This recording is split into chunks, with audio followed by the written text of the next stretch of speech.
రేగుతోంది. ఫిబ్రవరిలో కొత్త రేషన్ కార్డులు వచ్చే అవకాశాలు ఉన్నట్టుగా తెలుస్తోంది. ప్రజాపాలనలో కేవలం రేషన్ కార్డులకు సంబంధించి దాదాపు 10 లక్షలకు పైగా దరఖాస్తులు వచ్చినట్టుగా తెలుస్తుంది. దీనికి సంబంధించి కొత్త రేషన్ కార్డుల కోసం లక్షల మంది ప్రజలు ఎదురు చూస్తున్న నేపథ్యంలో కొత్త రేషన్ కార్డుల జారీపై ప్రభుత్వం తీవ్ర స్థాయిలో కసరత్తు చేస్తోంది. ఫిబ్రవరిలో కొత్త రేషన్ కార్డులు ఇచ్చే అవకాశాలు కనిపిస్తున్నాయి. మధు లైవ్లో జాయిన్ అవుతున్నారు. మధు, ప్రజాపాలన దరఖాస్తులకు సంబంధించి దాదాపు 1,25,00,000 వస్తే దాదాపుగా 1,05,00,000 మిగతా గ్యారంటీ సంబంధించి 20 లక్షల వరకు కూడా రేషన్ కార్డులకు సంబంధించి అప్లికేషన్లు వచ్చినట్టుగా తెలుస్తుంది. సో ఎంతమంది రేషన్ కార్డుల కోసం వెయిట్ చేస్తున్నారు దీన్ని బట్టి మనకు అర్థమవుతుంది. సో ఓవరాల్గా కొత్త రేషన్ కార్డుల జారీకి సంబంధించి అయితే ప్రభుత్వం ఎలాంటి కసరత్తు చేస్తుంది? బహుశా ఫిబ్రవరిలో కొత్త కార్డులు వచ్చే అవకాశం ఉందంటున్నారు. ఏంటి దీనికి సంబంధించిన తాజా సమాచారం ఏంటి? మీ దగ్గర ఉన్న అప్డేట్ ఏంటి? ఎగ్జాక్ట్లీ, నిజంగానే ఒకటి క్లారిటీ ఇచ్చే ప్రయత్నం చేశారు మంత్రి. పాత రేషన్ కార్డ్స్ ఏవైతే ఉన్నాయో ఒకటి కూడా కట్ చేసేటువంటి అవకాశం లేదు, భయాందోళనకు గురి అవ్వాల్సినటువంటి అవసరం లేదంటూ ఉత్తమ్ కుమార్ రెడ్డి స్టేట్మెంట్ చేశారు. సో పాత రేషన్ కార్డ్స్ కనుక క్యాన్సిల్ చేసేటువంటి అవకాశం లేకపోతే దాదాపు 90 లక్షలు ఉన్నాయి. అంటే 89 లక్షల కొన్ని వేల కార్డ్స్ ఉన్నాయి. అంటే నియర్లీ 90 లక్షల వరకు రేషన్ కార్డ్స్ ఉన్నటువంటి పరిస్థితి. సో వాళ్ళంతా కూడా సంక్షేమ పథకాలకు అర్హులే. కాంగ్రెస్ ప్రభుత్వం తెచ్చినటువంటి 2,500 గ్యాస్ సిలిండరు, తర్వాత గృహజ్యోతి కింద ఇచ్చేటువంటి పథకం రూపంలో కావచ్చు, ఇంకా అనేక పథకాలన్నీ కూడా దీంట్లోకి వచ్చేటువంటి అవకాశం ఉంది. పెన్షన్, కొత్త పెన్షన్ కావచ్చు, రేషన్ కావచ్చు. సో ఇవన్నీ సరే, ఇది పక్కన పెడితే మొన్న ప్రజాపాలన పేరిట జరిగినటువంటి అప్లికేషన్లకు సంబంధించి ఒక్కసారి డీటెయిల్స్ చూస్తే మొత్తం 1,25,00,000 వస్తే అందులో మరి 1,05,00,000 పక్కన పెడితే 20 లక్షలు, దాదాపు 20 లక్షల మంది ఆశావాహులు ఉన్నారు. ఇంతమంది కొత్త రేషన్ కార్డులు అప్లై చేసుకోవడానికి ఎక్కువగా ఇంట్రెస్ట్ చూపించారు. అందులో కూడా ముఖ్యంగా హైదరాబాదు, రంగారెడ్డి జిల్లాలకు సంబంధించి మేడ్చల్ జిల్లాలో ఎక్కువగా ఇంట్రెస్ట్ చూపించారు. ఎందుకంటే వివిధ ప్రదేశాల నుంచి, వివిధ జిల్లాల నుంచి, వివిధ నియోజకవర్గాల నుంచి మైగ్రేట్ అయ్యారు. తర్వాత వివిధ రాష్ట్రాల నుంచి కూడా ఇక్కడికి వచ్చి మైగ్రేట్ అయ్యి ఇక్కడే సెటిల్ అయ్యి ఇక్కడే సిటిజన్స్ గా ఇక్కడే ఓటు హక్కు ఉండి ఇక్కడే ఓటు హక్కు వినియోగించుకుని శ్రీనివాసం ఏర్పరచుకొని ఇక్కడే ఎన్నో సంవత్సరాల నుంచి ఇక్కడ స్థిరంగా ఉండిపోయినటువంటి వాళ్ళు ఉన్నారు. ఎందుకంటే గత 10 ఏళ్ల నుంచి కొత్త రేషన్ కార్డులు ఇవ్వలేదు. చాలా మంది ఎదురు చూస్తా ఉన్నారు. గతంలో ఇంకొక 10 ఏళ్ల కింద వచ్చినటువంటి వాళ్ళు ఉన్నారు. వాళ్ళు అప్పుడు అప్లై చేసుకోలేదు. అప్లై చేసుకుందాం, అవేర్నెస్ వచ్చి అప్లై చేసుకుందాం అనుకునేటువంటి సమయానికి అప్పటి నుంచి ప్రభుత్వం ఇవ్వట్లేదు. సో దాదాపు 15 ఏళ్ల నుంచి ఎవరికి కొత్త రేషన్ కార్డులు లేనటువంటి పరిస్థితి ఉంది. అప్లై చేసుకుందాం అనుకున్నటువంటి వారికి వారంతా కూడా పెద్ద ఎత్తున అప్లై చేసుకోవడంతో 20 లక్షల పైగా అప్లికేషన్లు వచ్చాయి.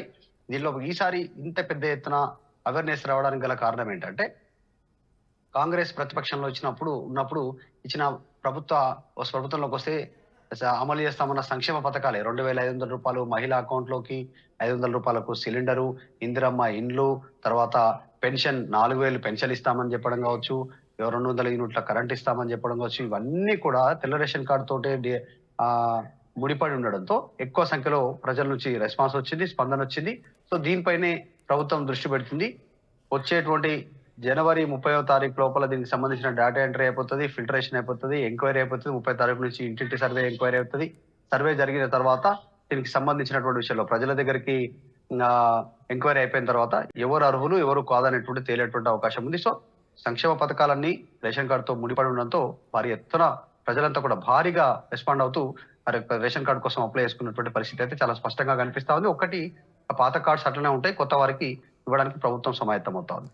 రైట్. అలాగే మధు, ఇప్పుడు 6 గ్యారంటీల స్కీమ్ కోసం అయితే ఈ రేషన్ కార్డే ప్రామాణికంగా చెప్తోంది ప్రభుత్వం. ఇప్పటికే దాదాపు 89.5 లక్షలకు పైగానే రేషన్ కార్డులు ఉన్నాయి.